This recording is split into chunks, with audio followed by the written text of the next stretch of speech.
പിതാവും പുത്രനും പരിശുദ്ധാത്മാവുമായ ത്രിയേക ദൈവത്തിന്റെ തിരുനാമത്തിന് എന്നേക്കും മഹത്വമുണ്ടായിരിക്കട്ടെ. ആമേൻ. കർത്താവിനാൽ ഏറ്റവും അനുഗ്രഹിക്കപ്പെട്ട പ്രിയ സഹോദരങ്ങളെ, ഇന്ന് ഉയർപ്പിന് ശേഷം 2-ാം ഞായർ.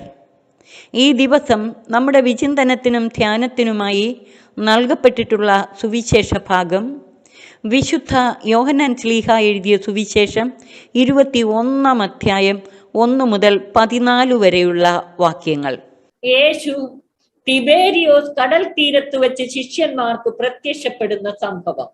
ശിമയോൻ പത്രോസ്, ദിദിമോസ് എന്ന് വിളിക്കപ്പെടുന്ന തോമസ്, ഗലീലിയിലെ കാനായിൽ നിന്നുള്ള നഥാനിയേൽ, സെബദിയുടെ പുത്രന്മാർ എന്നിവരും വേറെ 2 ശിഷ്യന്മാരും ഒരുമിച്ചിരിക്കുകയായിരുന്നു. ശിമയോൻ പത്രോസ് പറഞ്ഞു, ഞാൻ മീൻ പിടിക്കാൻ പോവുകയാണ്. അവർ പറഞ്ഞു, ഞങ്ങളും നിന്നോടുകൂടെ വരുന്നു. ഈ 2 ശിഷ്യന്മാരിലൊന്ന് യോഹന്നാൻ ആയിരിക്കണം, മറ്റേയാൾ അന്ത്രയോസ് ആയിരിക്കണം. അപ്പൊ യോഹന്നാൻ പോലും പത്രോസിന്റെ കൂടെ പോയി മീൻ പിടിക്കാൻ. കർത്താവ് ഇവരെ വിളിച്ചപ്പോ എന്താണ് പറഞ്ഞത്? ഞാൻ നിങ്ങളെ മനുഷ്യരെ പിടിക്കുന്നവരാക്കാം. മീൻ പിടുത്തക്കാരെ വിളിച്ച് കൊണ്ടുവന്ന് പറഞ്ഞത്, നിങ്ങളെ ഞാൻ മനുഷ്യരെ പിടിക്കുന്നവരാക്കാം. പക്ഷെ വഞ്ചിയും വലയും എല്ലാം ഉപേക്ഷിച്ചിട്ട് ഉടനടി ഇറങ്ങി വന്നവരാണ്. ഇപ്പൊ ദേ കർത്താവിന്റെ കുരിശു മരണത്തോടെ പത്രോസ്, എല്ലാവരും നിന്നെ ഉപേക്ഷിച്ചാലും ഞാൻ നിന്നെ ഉപേക്ഷിക്കുകയില്ലെന്ന് പറഞ്ഞ പത്രോസ് മുൻകൈ എടുക്കുകയാണ്. ഞാനിതാ മീൻ പിടിക്കാൻ പോവുകയാ. വഞ്ചിയും വലയും എടുത്തോണ്ട് ഇറങ്ങുകയാണ്. അവനോടുകൂടെ പോയി മരിക്കാമെന്ന് പറഞ്ഞ തോമസ് പോലും. ഉത്ഥാന പ്രത്യക്ഷീകരണം കഴിഞ്ഞതിന് ശേഷമാണിത്.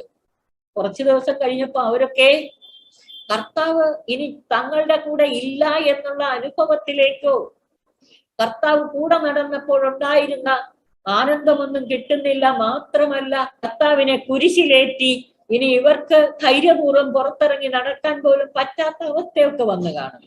എന്തായാലും പത്രോസ് പറഞ്ഞു, ഞാൻ മീൻ പിടിക്കാൻ പോവുകയാ. എല്ലാവരും കൂടെ മീൻ പിടിക്കാൻ പോയി.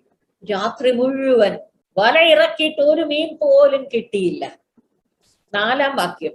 ഉഷസായപ്പോൾ യേശു കടൽക്കരയിൽ വന്നു നിന്നു. എന്നാൽ അത് യേശു ആണെന്ന് ശിഷ്യന്മാർ അറിഞ്ഞില്ല. അതിനും കാരണം, ഉത്ഥിതനായ കർത്താവ് രൂപാന്തരീകരിക്കപ്പെട്ട ശരീരത്തോടുകൂടെയാണ്. അതുകൊണ്ട് അവർക്ക് തിരിച്ചറിയാൻ പറ്റിയില്ല. യേശു അവരോട് ചോദിച്ചു, കുഞ്ഞുങ്ങളെ, നിങ്ങളുടെ അടുക്കൽ മീൻ വല്ലതുമുണ്ടോ? കർത്താവിന് വേണമെങ്കിൽ അവരെ ശാസിക്കാമായിരുന്നു. കർത്താവ് പറഞ്ഞതെല്ലാം ഇത്രയും പെട്ടെന്ന് മറന്നിട്ട് നിങ്ങൾ വഞ്ചിയും വലയും എടുത്തിറങ്ങിയല്ലോ, എന്നിട്ട് എന്തോ കിട്ടിയെന്ന് ചോദിക്കാമായിരുന്നു.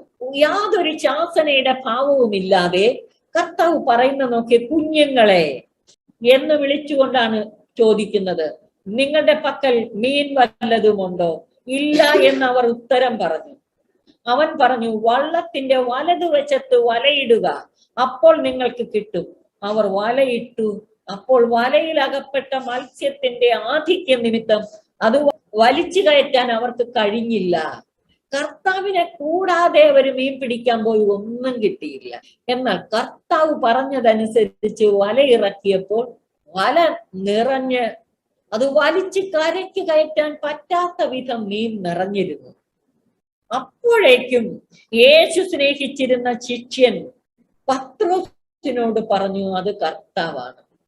ഈ അത്ഭുതം കണ്ടപ്പോൾ യോഹന്നാൻ പെട്ടെന്ന് തിരിച്ചറിഞ്ഞു, അത് കർത്താവാണ്. ഇത് കേട്ടപ്പോൾ ശിമയോൻ പത്രോസ് താൻ നഗ്നനായിരുന്നത് കൊണ്ട് പുറങ്കുപ്പായം എടുത്ത് ധരിച്ച് കടലിലേക്ക് ചാടി.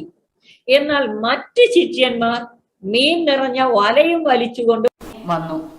അവർ കരയിൽ നിന്ന് ഏകദേശം 200 മുഴത്തിലധികം അകലെയല്ലായിരുന്നു. അവർക്ക് ഈ കടലിന്റെ കരയോടടുത്തുനിന്നാണ് ഇത്രയും മീൻ കിട്ടിയേക്കുന്നത്. കർത്താവിന്റെ വാക്കുകളിൽ വിശ്വാസം അർപ്പിച്ചുകൊണ്ട് അവർ വലയിറക്കി.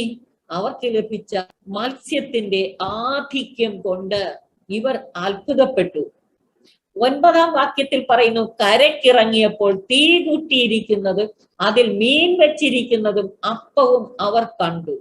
യേശു പറഞ്ഞു, നിങ്ങൾ ഇപ്പോൾ പിടിച്ച മത്സ്യത്തിൽ കുറെ കൊണ്ടുവരുവിൻ. ഉടനെ ശിമയോൻ പത്രോസ് വള്ളത്തിൽ കയറി വലിയ മത്സ്യങ്ങൾ കൊണ്ട് നിറഞ്ഞ വല വലിച്ച് കരയ്ക്കു കയറ്റി. അതിൽ 153 മത്സ്യങ്ങൾ ഉണ്ടായിരുന്നു. 153 പൂർണ്ണതയെ സൂചിപ്പിക്കുന്നു. സമൃദ്ധമായി അവർക്ക് മത്സ്യം കിട്ടി.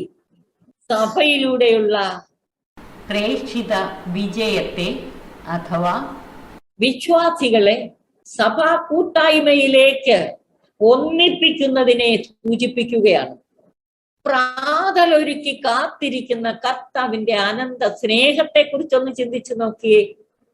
പെറ്റമ്മയേക്കാൾ നമ്മെ സ്നേഹിക്കുന്ന ദൈവം.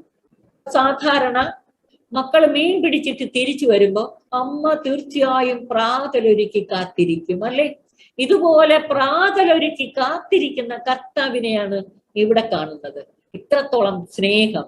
അപ്പൊ ബൈബിളിൽ നമുക്കറിയാം, ദൈവത്തിന്റെ പിതൃഭാവത്തോടൊപ്പം മാതൃഭാവവും വെളിപ്പെടുന്നുണ്ട്. പെറ്റമ്മ നിന്നെ മറന്നാലും ഞാൻ നിന്നെ മറക്കുകയില്ലെന്ന് പറയുന്ന കർത്താവിന്റെ സ്നേഹം, പെറ്റമ്മയേക്കാൾ നമ്മെ സ്നേഹിക്കുന്ന കർത്താവിന്റെ സ്നേഹമാണ് ഈ പ്രാതലൊരുക്കി കാത്തിരിക്കുന്ന കർത്താവിന്റെ സ്നേഹത്തിലൂടെ നമ്മൾ മനസ്സിലാക്കുന്നത്. ബൈബിളിൽ പറഞ്ഞേക്കുന്ന കാര്യങ്ങള് ഒരായുസ് കൊണ്ട് ഇതൊന്നും ധ്യാനിച്ച് തീരത്തില്ല. എങ്കിലും ദൈവമേ, നിന്റെ ആ മഹാസാഗരത്തിലേക്ക്, ദൈവജ്ഞാനമാകുന്ന മഹാസാഗരത്തിലേക്ക് എടുത്തു ചാടാനും നീന്തിക്കുളിക്കാനും ആഴങ്ങൾ ഗ്രഹിക്കാനും ഒക്കെ ഞങ്ങൾക്ക് കൃപ തരണമേ എന്ന് നമുക്ക് പ്രാർത്ഥിക്കാം. ഇപ്പോൾ പറഞ്ഞ ഈ കാര്യങ്ങൾ ഹൃദയത്തിൽ സംഗ്രഹിച്ച് ധ്യാനിച്ച് ദൈവസ്നേഹത്തിന്റെ മാർഗത്തിലൂടെ, ധ്യാനത്തിന്റെ പാതയിലൂടെ മുന്നേറി ധ്യാനത്തിന്റെ തേജസ്സും പ്രത്യക്ഷീകരണ അനുഭവവും നമുക്കും അനുഭവിക്കാനും ഉത്ഥാന പ്രഭയാൽ പ്രശോഭിതരാകാനും ദൈവവചനത്തിന്റെ ആഴങ്ങളും ഉയരങ്ങളും ഗ്രഹിക്കുവാൻ സർവശക്തൻ നമ്മെ അനുഗ്രഹിച്ച് ആശീർവദിക്കട്ടെ. പിതാവിനും പുത്രനും പരിശുദ്ധാത്മാവിനും സ്തുതി, ആദിമുതൽ എന്നേക്കും ആമേൻ.